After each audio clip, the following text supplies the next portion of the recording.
So by high tech, I don't just mean making people vomit and poop, but also there were some pretty sophisticated ways of dealing with maladies, and the evidence that we have left behind gives us a good indication of how people were treated, but also the types of injuries that they sustained. So, for example, we have the remains here of a foot, and we can see that this prosthetic device has been fitted to an individual's foot in order to give them the appearance of having a full foot with 5 toes. And this here is an image of medical instruments, and you can see that there are scalpels, but then here's also some cupping balls. So the procedure where a heated cup is placed on a person's back or on their legs in order to draw blood to the surface and aid in healing.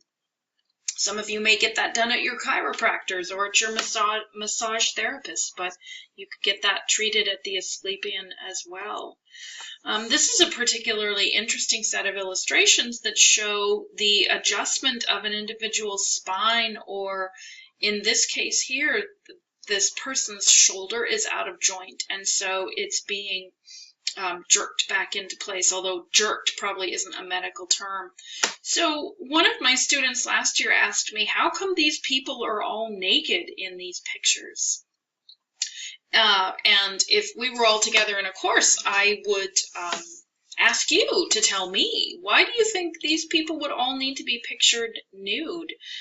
But since I'm just sitting here talking to myself, I'll answer myself, and that is that if they were shown in their clothing and in their drapery, then we wouldn't be able to see what their bodies are doing. We wouldn't be able to see really very easily or very clearly how this person would need to be placed over this person's shoulder with the arms embracing them there, and that we wouldn't be able to see that you need to hoist this person here, and of course, if this person were wearing clothes, they'd all be falling down around their neck, so it would be kind of the same either way, wouldn't it?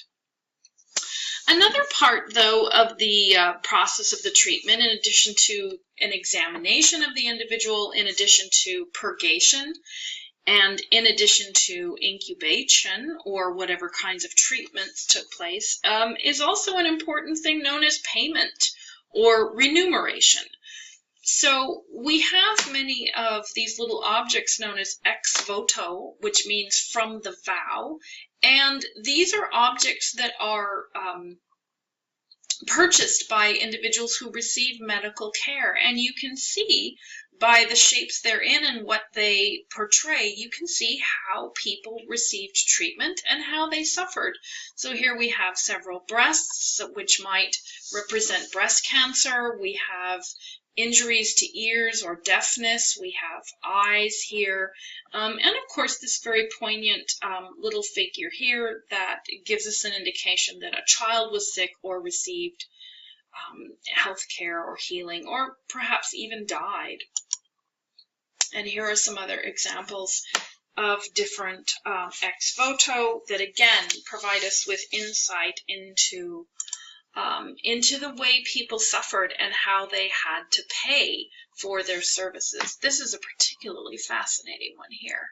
Somebody struggling from maybe an intestinal disorder. They probably needed some of that yogurt that they were handing out at the Asclepion.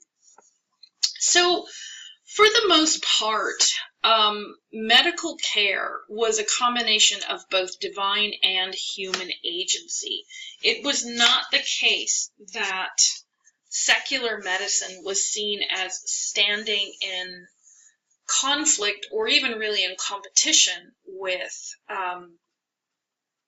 religious medicine, but rather these were elements of medical care, of healthcare, that existed together, and in some cases in the same place.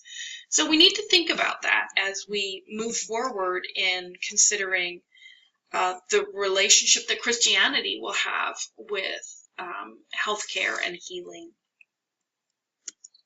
So if you have any questions at this point about what I've talked about, you are welcome, of course, as always, to email me at isenbl@plu.edu, And feel free to go forward and do the reading and the homework, and I will see you the next time.